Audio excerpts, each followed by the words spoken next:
जो दर्शक हमें इस वक्त देख भी रहे हैं, मैं उनसे भी कहना चाहूंगी कि एमसीडी के इलेक्शन भले ही हो, लेकिन यहाँ पर हम बात कर रहे हैं करीब 1.4 करोड़ वोटर की, और ये एक बहुत बड़ी संख्या है। और अगर हम पॉलिटिकल नैरेटिव की बात करें तो सेंटर पर बीजेपी है और दिल्ली में अरविंद केजरीवाल है, और दोनों ही पार्टियों के बीच जिस तरह से बहुत तल्खी देखी गई कैंपेन के दौरान भी, तो सिर्फ एमसीडी स्टेक पर नहीं है, दोनों पार्टियों की जो प्रेस्टीज है, ये कहीं ना कहीं प्रेस्टीज की भी लड़ाई है। अदिति, आप सही कह रहे हैं कि दोनों पार्टियों के लिए ये प्रतिष्ठा की लड़ाई है। दरअसल जो चुनाव का युद्ध चल रहा था वो आज अंतिम कगार पर है, और शाम तक तो बैलेट बॉक्स में इनके परिणाम तो चला ही जाएगा। तो बेसिक बात है कि किन मुद्दों के लिए लड़ाई हुई। लोग, दिल्ली की जनता को पता है कि वो उन्हें अच्छा हेल्थ की सुविधाएं चाहिए, उन्हें एजुकेशन अच्छा चाहिए, उन्हें कूड़े की सफाई चाहिए।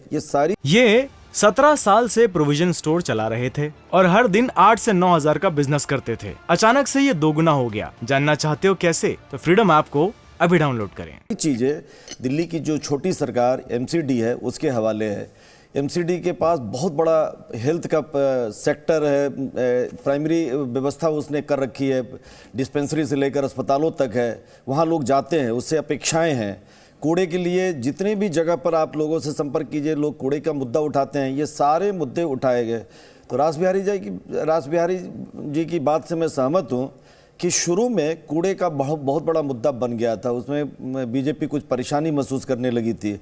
लेकिन जैसे ही उन्होंने केजरीवाल ने अपने को लाया कि उन्होंने जो अपनी बातें कही कि केजरीवाल के उम्मीदवार हैं, ये शायद वोटरों को ये शायद बात पची नहीं और इसका नुकसान हो सकता है। लेकिन अभी देखना है कि किस तरह के, क्योंकि परसेंटेज के बारे में जब आंकड़ा जब हम मुआयना करते हैं तो 36% पिछली बार बीजेपी को मिला, और कांग्रेस और आम आदमी पार्टी को जोड़ते हैं तो वो 30% के आसपास है। तो इसका मतलब है कि बीजेपी और विपक्ष के बीच में बहुत मार्जिन है, गैप है। बीजेपी यदि इस गैप को मेंटेन करती है और वोटरों की संख्या ज़्यादा यदि बाहर आती है तो शायद बीजेपी को लाभ हो सकता है।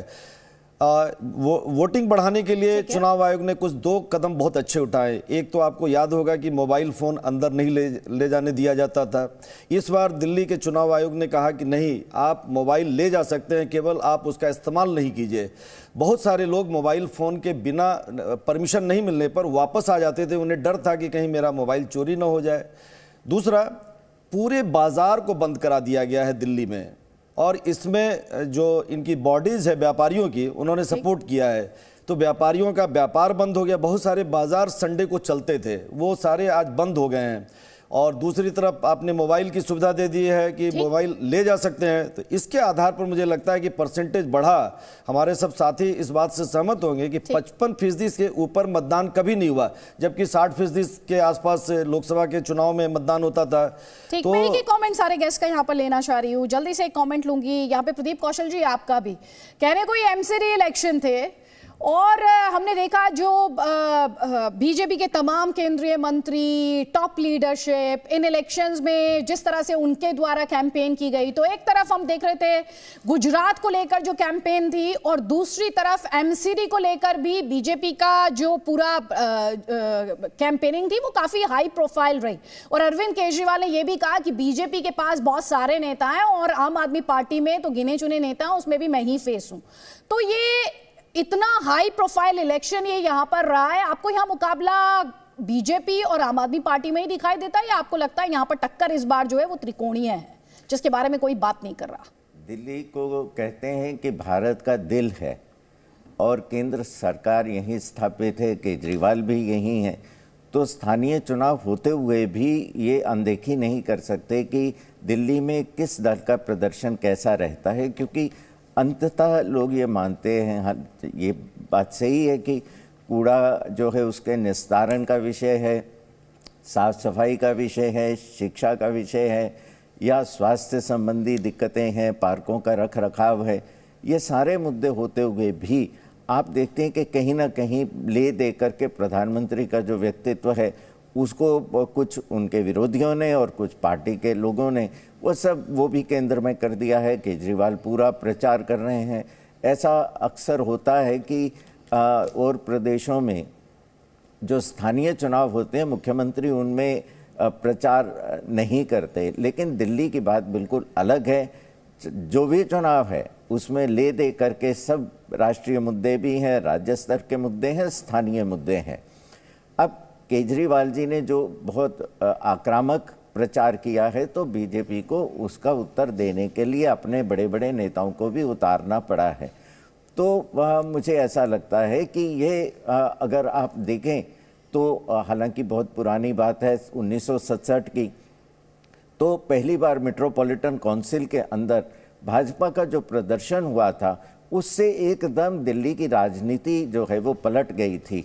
उसमें भाजपा तो थी नहीं, भारतीय जनसंघ थी, तो उसका बहुमत आया, लालकृष्ण आडवाणी चेयरमैन बने मेट्रोपॉलिटन काउंसिल के।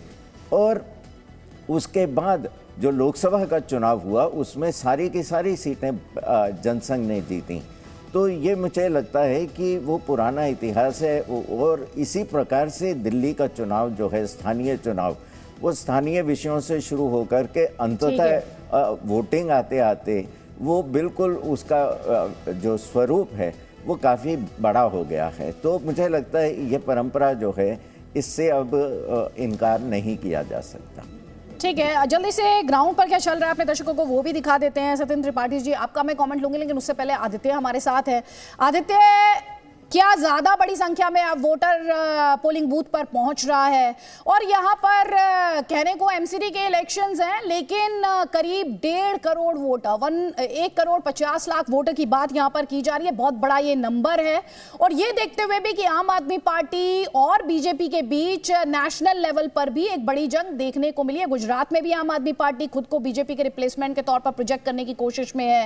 यही कोशिश उसने हिमाचल में भी की। और एमसीडी में तो बाकायदा ये कह रहे हैं कि अरविंद केजरीवाल सीएम के तौर पर और एमसीडी में केजरीवाल का ही पार्षद। बिल्कुल अदिति, ये बिल्कुल सही है। और कहीं ना कहीं अरविंद केजरीवाल का पूरा प्रयास रहा इस चुनाव में। और अभी मैं आपको इस मतदान केंद्र की जो हालत दिखाता हूँ, यहाँ पर लगातार भीड़ है, लोग लगातार आ रहे हैं। कहीं ना कहीं इस बार लगता है कि डिफेंस कॉलोनी जो अभी तक इस चीज़ को झेलती रही कि यहाँ वोटिंग परसेंटेज सबसे कम होता था, और यहाँ पर इस तरीके से वोटर्स का आना और लगातार वोटर्स आ रहे हैं। पुलिस भी इस चीज़ में सहयोग कर रही है। जो शारीरिक रूप से थोड़ा सा कमज़ोर हैं उनकी गाड़ियाँ जो है वो पोलिंग बूथ तक आने दे रही है। इस समय भारतीय जनता पार्टी से विधायक ओम प्रकाश शर्मा जी जो यहाँ पे हैं वो भी यहाँ पर आए हुए हैं। एक बार बात करने का प्रयास करेंगे। क्या अपील करेंगे दिल्ली के मतदाताओं से? ये जो चुनाव है ये जनतंत्र का पर्व है। हर व्यक्ति को बढ़ चढ़कर इसमें हिस्सा लेना चाहिए, अपने मताधिकार का प्रयोग करना चाहिए, जिससे कि दिल्ली और देश में डेमोक्रेसी की जड़ें मजबूत हों। बहुत सारा ब्लेम ग्लेम चला, बहुत सारे आरोप प्रत्यारोप का दौर रहा। क्या लग रहा है कि ये जो दूसरा दशक है पूरा हो पाएगा? चौथे टेन्योर में आपकी पार्टी जो है वो इस बार फिर से काबिज होगी? देखिए, बेशर्मी के साथ झूठ बोलने के पर्यायवाची बन चुके हैं केजरीवाल जी।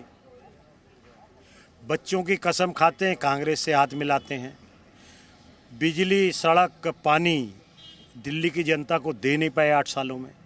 जमुना मैली है, स्कूल एक खुला नहीं, कॉलेज एक खुला नहीं, फ्लाईओवर एक बना नहीं।